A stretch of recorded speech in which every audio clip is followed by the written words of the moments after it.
recording, and then I will turn it over to Ashley Love from our data services team. Go, Ashley.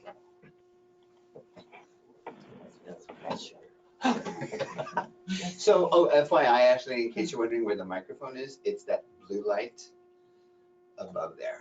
That's the That's audio. just the, That's the okay, microphone. 'cause It's the not a video webcam. camera. Right, it's not video. Okay, now, I was about to say, don't be. But the microphone No is recording. on. No, I don't do recordings now. Good morning.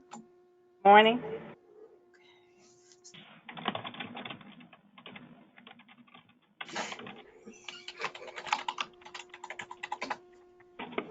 Okay, so for everyone who doesn't have a Caseworthy login, what I will be doing after the meeting is I'm going to send out user agreements. And once you get the user agreement, just review it, sign it, and return it to me. And then once I receive it, I'll shoot you out your login information, okay? Okay. Hello. Hello. Do you know how to put the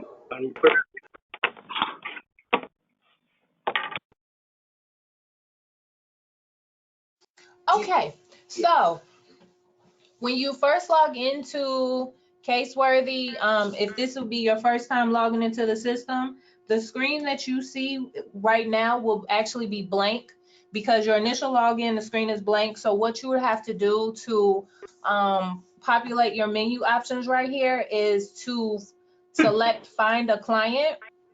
And then once you select find a client, you can type in any client of yours. And then once you do that, it'll populate any clients with that name, and then you just select the client, and then everything right here will appear for you. Okay?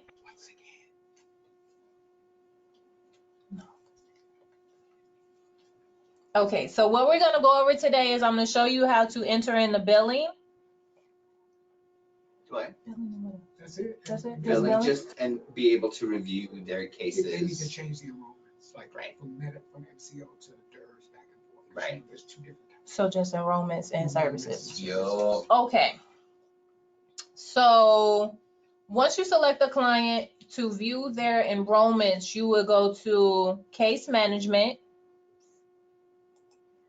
One second.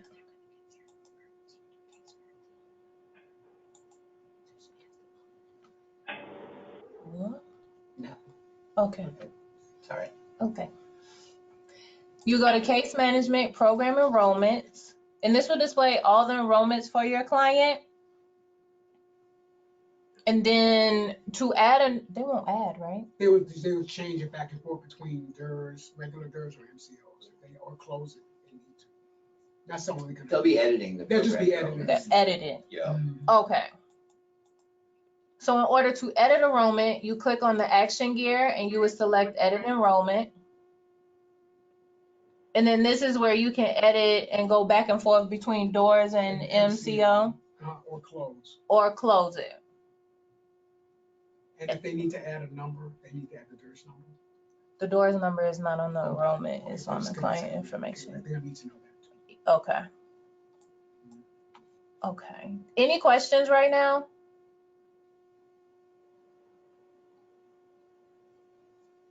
Okay. So in order to see the DOORS ID, you'll click on client information, edit client profile.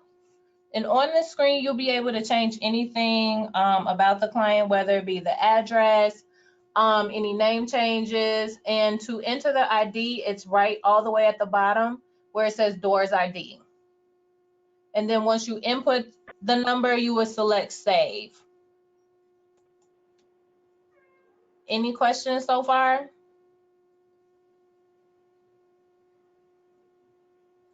If you're going in currently and you don't see a DOORS ID, if you have the DOORS ID, go ahead and enter it.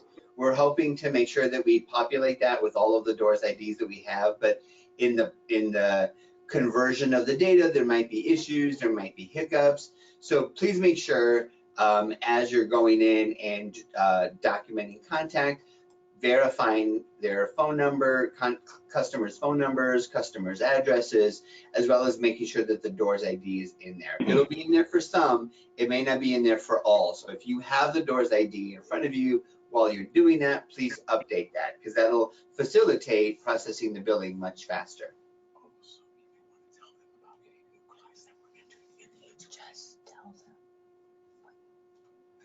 Oh, okay.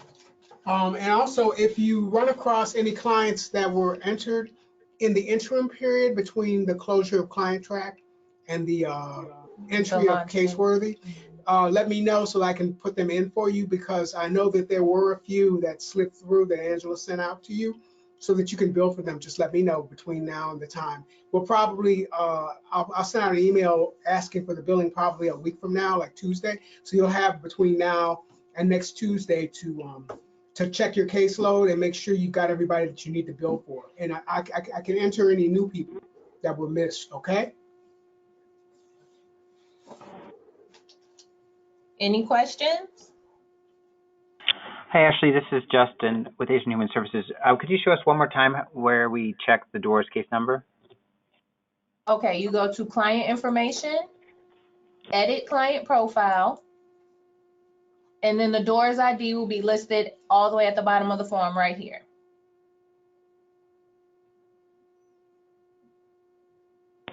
Okay, thank you. For yours, it's not showing up, but it should be down there by the HMIS ID. I'm sorry, say that again. For mine, it's not showing up. Right, I don't see. Well, no, this is my test client. So my test client won't have a doors ID entered.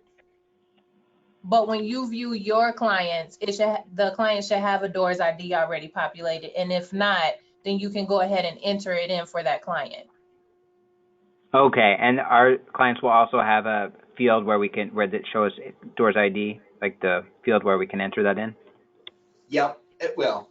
Okay, thank you. All records have a doors ID. It's only populated for those clients that are actually in the doors program who've been assigned a doors ID by DHS. Okay, great, thank you. So what happens is you have to get that from WebCM, the correct doors ID. So if it's not there, go check it in WebCM. WebCM does not automatically shift it over to Caseworthy. So you'll have to get it from WebCM and then put it in if it's not there.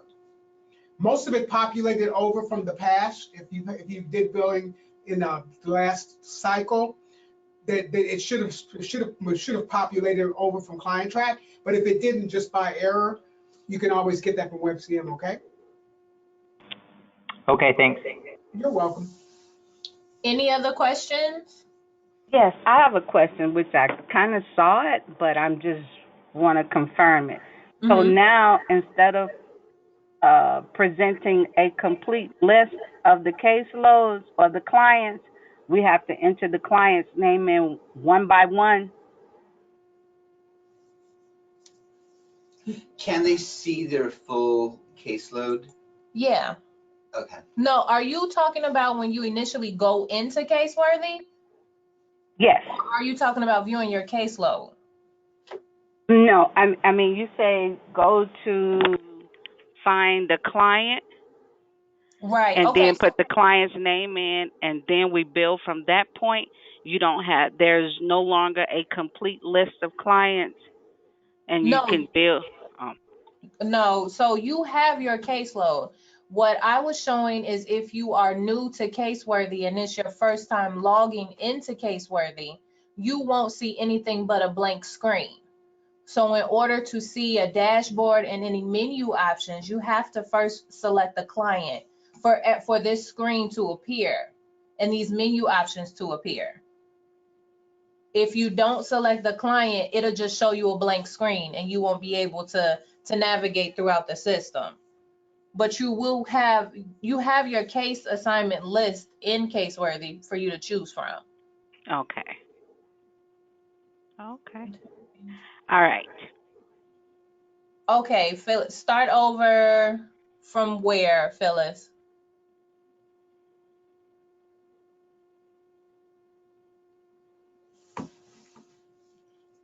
The very beginning, where you find the client to populate the menu options? Okay, so when you log into Caseworthy, you go to Find Client, enter in a client's last name, first name,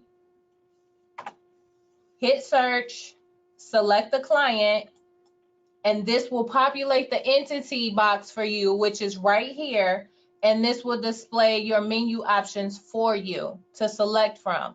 Without doing that, you won't be able to select anything because the screen will be blank.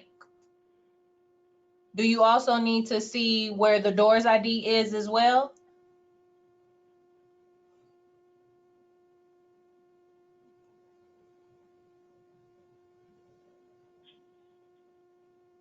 Okay.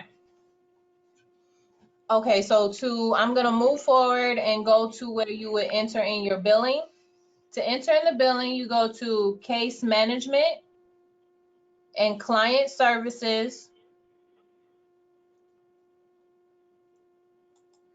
You select Add New. This is my door.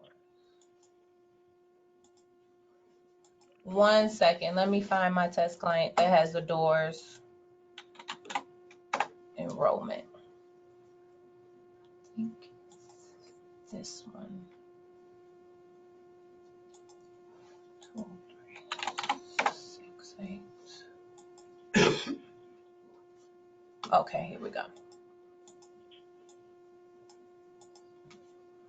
Okay, so then once you get to this screen, this is your client services screen. You'll select your enrollment. And then it's broken out into 2. So direct client services, this is where you will see your CTA, food vouchers and gas cards. And then to enter in the billing, you will select case management under the category, select search. And this is where you will enter in your billing.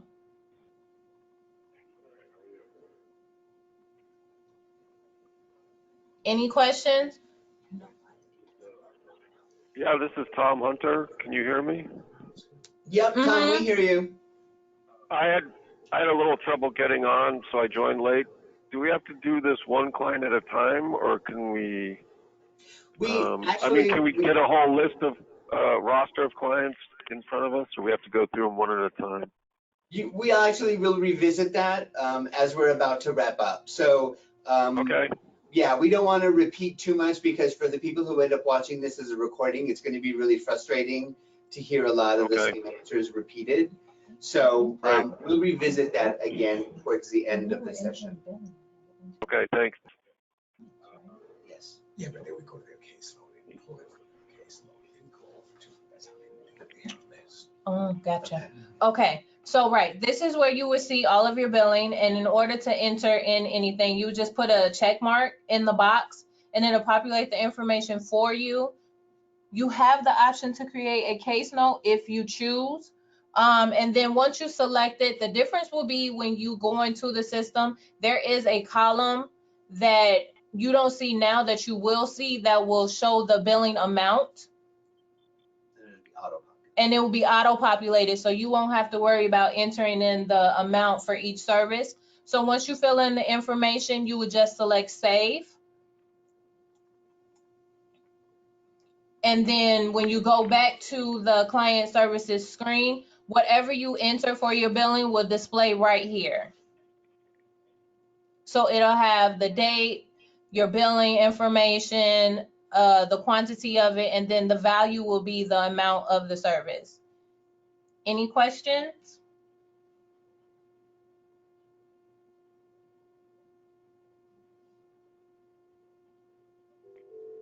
Do you have to enter the quantity on the previous screen, or for billing? Yeah. Or you Yes. just enter 1?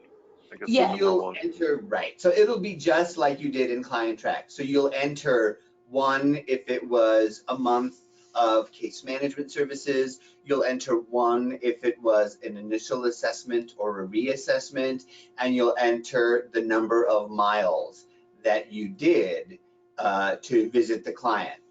So it'll be just like it was in Client Track, where you will enter the quantity and then there'll be a formula on the back end that will actually calculate the amount of the service that you're going to get.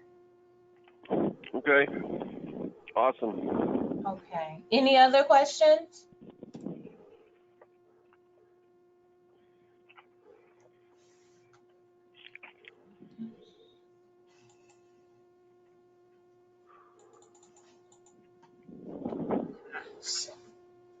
Can you walk folks? See their case. So in them. I am about to do that next. Yeah, perfect. Okay, Okay, so to see your caseload, you go to My Caseworthy and select My Clients. And right here is what you would click to see all your active case assignments. Okay. And I don't have any, but when you go in, you'll be able to see your active client list. Questions? And I just want to reiterate, you won't be able to access this screen until you searched for at least one client, and then you have access to the menu options and the dashboard. So unless you searched for that first client, you're not going to have access to see your full caseload. Right. Right? So you won't be able, those menu options on the left-hand side won't be accessible till you searched for that first client. Right. You need a client in order to bring up anything in Caseworthy. If you don't select a client, all you will view is just a blank screen. Questions? Yes, this is Justin again. Is there any kind of report or confirmation where we can see which clients we've billed for that month? Okay, so right now, the reporting function is not in Caseworthy. So if you need any reports, I would say that you send me an email and let me know, and then I can create a report and do a pull for you. The process of reports is still being built out at this moment.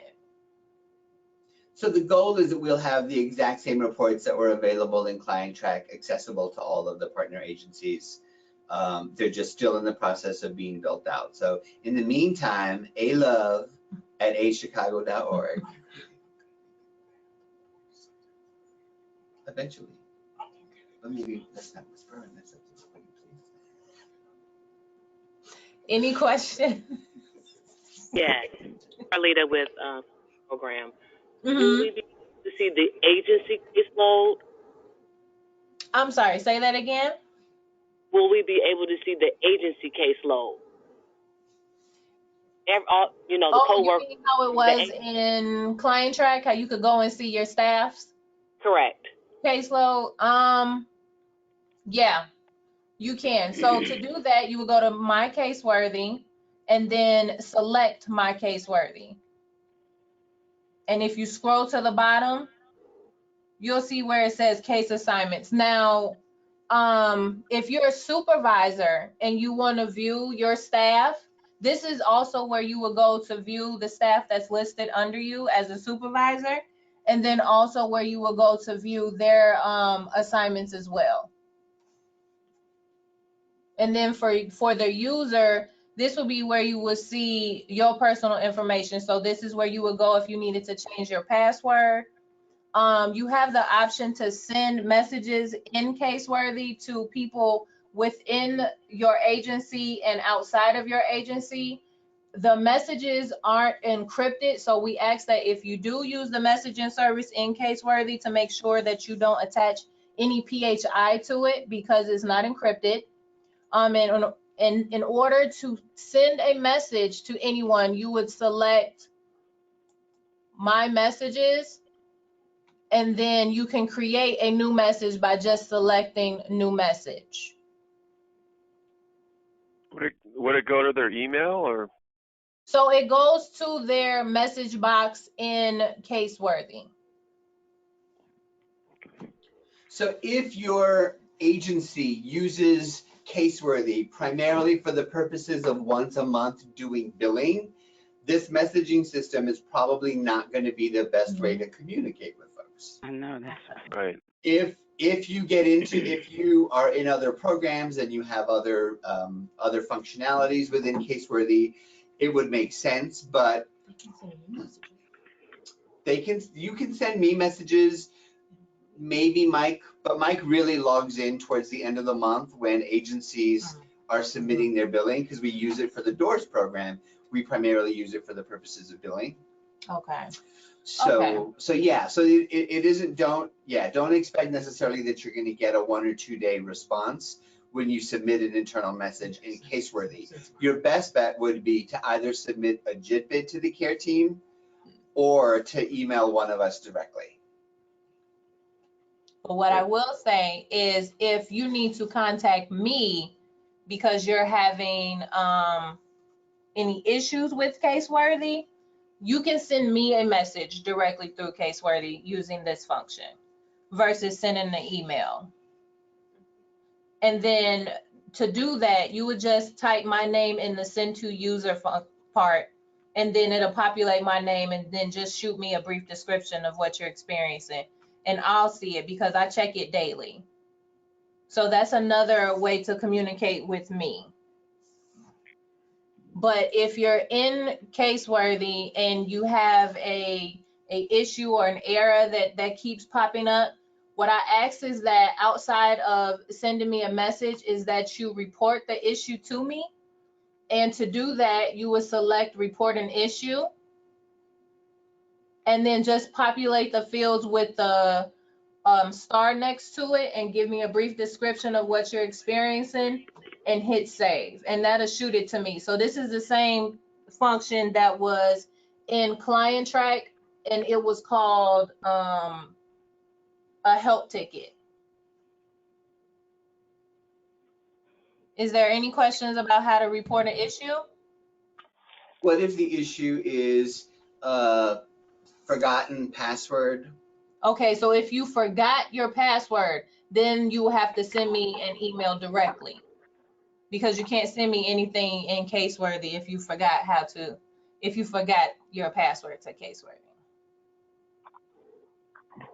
Ashley, this is Jennifer with Open Door. If supervisors needed a report of the funding, should we do that through Caseworthy to you as a request? No, you would need to, as of right now, there aren't any reporting functions in Caseworthy. Right. For you to use right now. So if you need any reports, I can ad hoc one for you. So you would just need to send me an email and I can create it for you. Okay, thank you.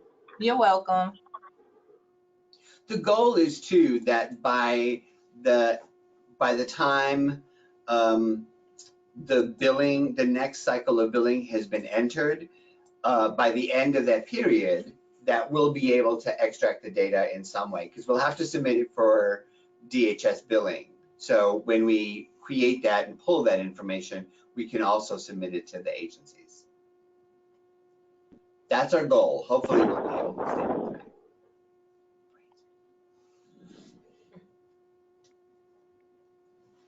Any other questions? You'll notice it looks very similar to the system that we just had. And so hopefully it will make it that much easier to navigate. I think the biggest challenges are going to be logging in initially and remembering that you have to first search for a client before you'll be able to see the full functionality. I encourage you to go in and look at the different things. If you want to test sending messages to Angela or to Mike, feel free to.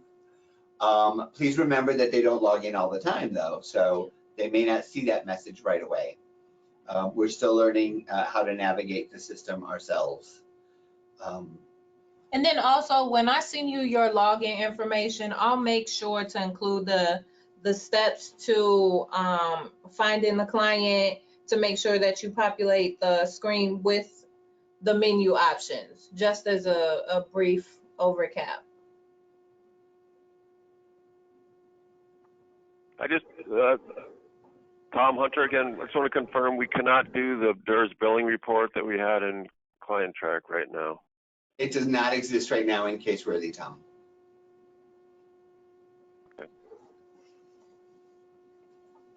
Any other questions? So, as far as obtaining the app, how will we receive the app? So it is actually a web client, so you'll be connecting to Caseworthy via the web. So when we create your username, Ashley will be sending you the link that you will connect to on the internet. If you want to use a lot of the snazzy, there are a lot of snazzy bells and whistles in Caseworthy. If you want to use a lot of them, the recommended browser is Chrome, Google Chrome. Okay. So if you use something other than Google Chrome, you won't be able to do things like type in audio messages, for example. You can only do that when you're using Google Chrome. But it'll be a web-based app. So you'll get a link, you'll connect, you'll type in the username. Ashley will send you a separate email with the password, and then you'll type in that password, and then you'll log in.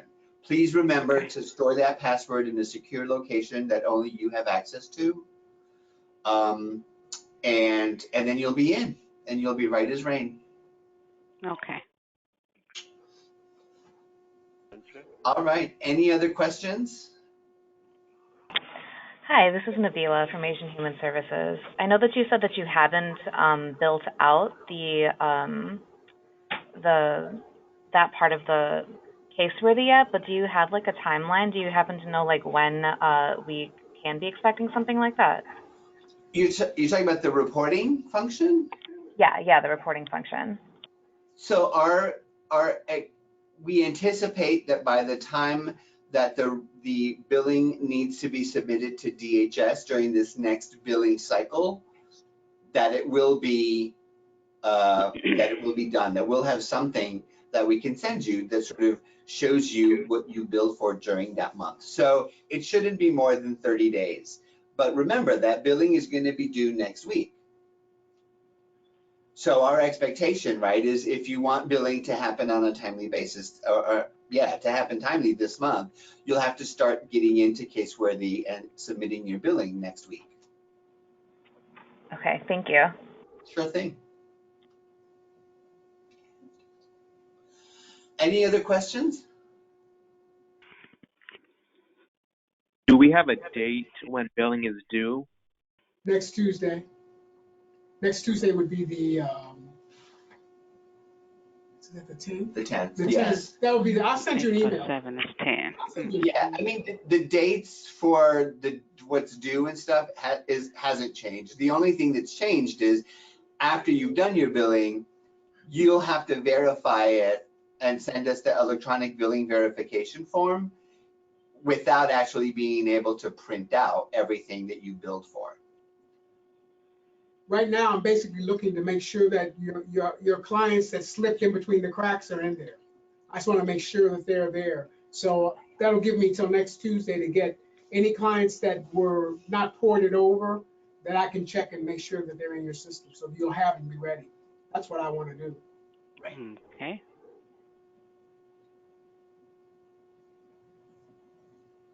And we apologize that sort of everything, all of the functionality wasn't available from Jump Street, but we're hoping to catch up and really get the flow working regularly as we did with the old system. So hopefully a lot of the newer functionality, a lot of the visualization of the system will make it easier for you to find your clients and to enter your billing services. Yeah, it does look good. It looks cleaner and kind of easy to navigate. Thank you, Tom. Right now, I think the only thing that we have to be concerned about is the I'll send out the email once we get the monetary amount in there. That's not in there right now, correct? When you went to It's not, but it's based on the formula, so it doesn't matter. Oh, so they can go ahead. They can just click what it is. You can enter billing based on 1 month of case management. So you don't have to worry about the number of emails. No. Okay. It's a nice visual to have, but it isn't necessary for them to enter their billing. It's all in a script. Okay, so I just want to make sure that they can go ahead and do that without any problem. The biggest thing to make sure that's correct is that when you're entering mileage, that you're entering the correct number of miles, because that'll be multiplied by the state's reimbursable formula. Right. or the state's reimbursable amount for the formula. So just making sure that you do that, you give it that extra little passover when you're doing it, will be helpful. And again, I apologize that you're not able to sort of enter all of your billing and then immediately run a billing report so that you can see that everything was entered correctly. For this cycle, it's not going to be possible, but we're going to try as close as possible to after you've completed your billing to run it here and then send it back to you so that you can verify visually. But we do need to know when you've completed your billing that you've completed it by you faxing us that electronic billing verification form. Or email it to me next Tuesday. Okay. I'll send you Right. an email. Yeah, just let Michael know that you've completed your billing by sending us that form. Okay. Now, let me ask you, will the case managers and the supervisor receive a printout of the monthly billing? We're going to send it to the supervisors. So the billing historically, right, the billing is by agency. So we don't break out billing reports by supervisor. We only do it by agency. It's very possible, because we're recreating them, that we might create a report that has the breakdown by agency, by supervisor.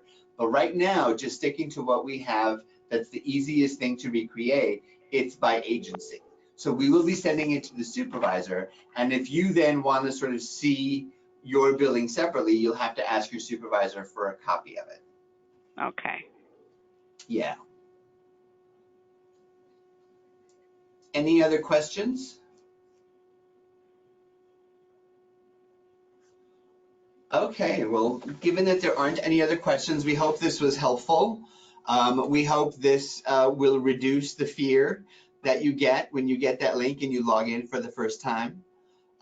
Thank you all for participating. I have to say thank you all for being patient and dealing with our hiccup of not being able to connect earlier. And thank you for sticking with it and coming back to this 11:30 webinar. So with that, I'm going to stop recording.